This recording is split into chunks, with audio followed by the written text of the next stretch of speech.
Hey guys, this is Allie with iMore and Pixel Fix, and today we're going to look at how to replace the rear-facing camera in an iPhone 3G, 3GS. This repair is going to be close to the same for both models. We'll walk through the differences if we come across them as we do.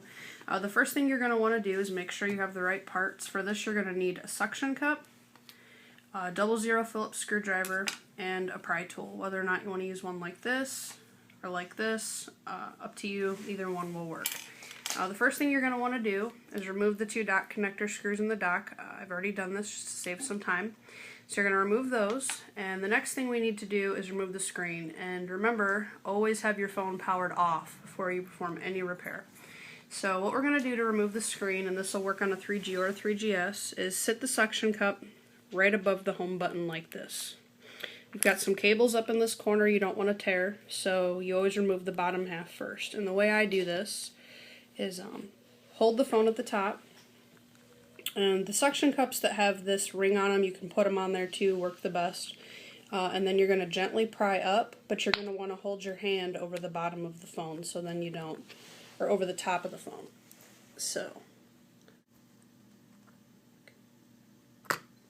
okay. So once the bottom comes up like this, you can go ahead and remove the suction cup. Next, what we're going to want to do is carefully lift up here and take our pry tool. This is why I like pointed pry tools, is they're easier to get under here. This cable might pop up on its own, otherwise you'll just pry it up. The number 2 cable right here needs to come up. And then you've got one more little cable underneath here that has a number 3 labeled on it, but it's held down with a clip. So you'll need to pop that clip up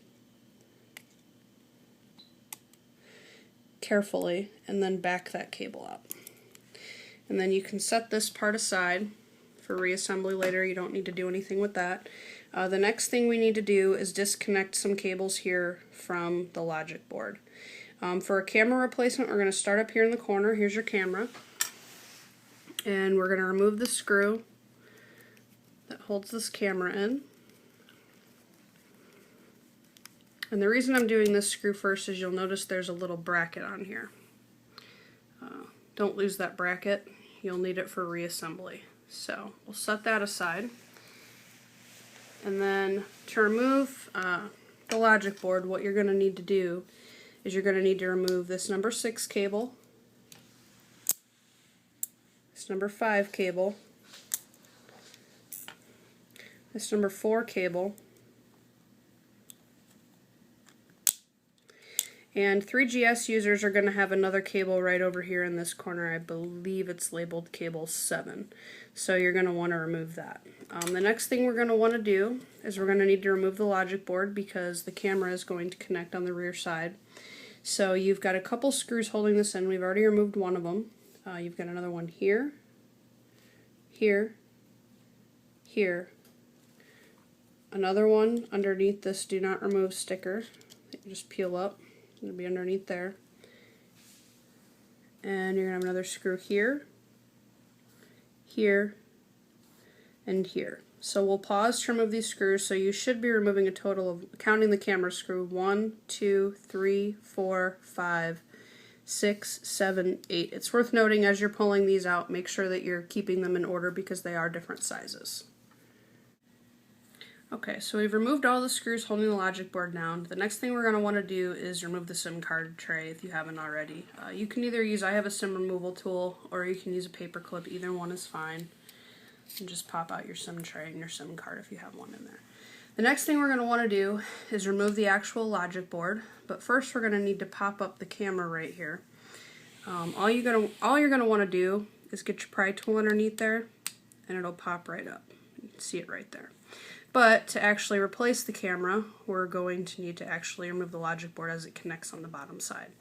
So to do this, the easiest way to do this is take your pry tool, and at the bottom of the logic board, just get some leverage underneath there, so you can grab it with your fingers, and just slowly move it back and forth, and it'll pop right out.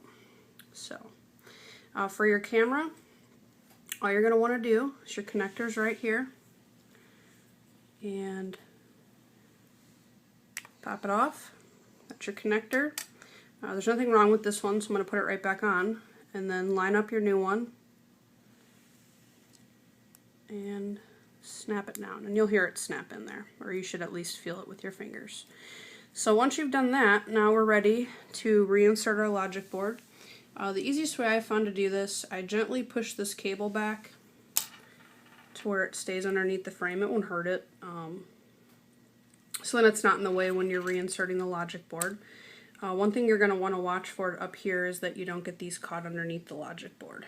3GS users will also have another cable. They don't want to get caught into the logic board over here. So I'm going to try to get that to stay underneath there. Or I'll just hold it back with my finger. The best way to do this is put a little bit of pressure on the middle of the logic board and slide the part in that contains the SIM tray slot first. So, got that in there. The easiest way to tell if your logic board is in there is the camera should snap in there pretty easily, and insert your SIM tray slot again. If it goes in easily, your logic board's positioned correctly and you're okay to move on. If it doesn't, remove the logic board again. Don't force this in. So now that we've got that done, we can go ahead and replace the screws that hold in the logic board. So we'll pause for that, and just remember this top one is going to have the little bracket you're going to need to insert first before screwing it down. Alright, so we've screwed back in the 1, 2, 3, 4, 5 and put back the do not remove sticker. 6, 7, 8 screws holding down the logic board. Next we can go ahead and reattach the cables we removed previously. So the 5 and 6 cable up here. Down here, 3G and 3GS users will have this dot connector cable. Goes on there just like that. And then 3GS users are also, this is a 3G, you're going to have another cable over here. Like I said, I think it's a 7, it's round, that you're going to stick that goes right over this. So don't forget to plug that one in. So now that we've got that taken care of, we can put back on the screen. This is the part where it seems like a lot of people have issues with this cable. The easiest way, I use a pry tool to kind of guide this cable in back into this slot. So I'm trying to do this at an angle, but so you can kind of see what I'm doing. I line it up with that, and then I wiggle it back and forth so it sticks in there. You should get almost to that white line. It should be inserted. And then take your pry tool or your finger. At this point you can use your finger and just pop down that little clip. Next we're going to move to the number 2 cable, which is your digitizer cable. And just feel around on the logic board and get those seated in there correctly. And then your number 1 cable, which is your LCD cable. Get that in there. And once you've got all those in there, we're good to put down the screen. Always line up the top first, because there are little grooves that go in the top. So line up the top, and then the rest should just fall into place. And that's pretty much it. You put in your dot connector screws, and that is how you replace a camera on an iPhone 3G or 3GS.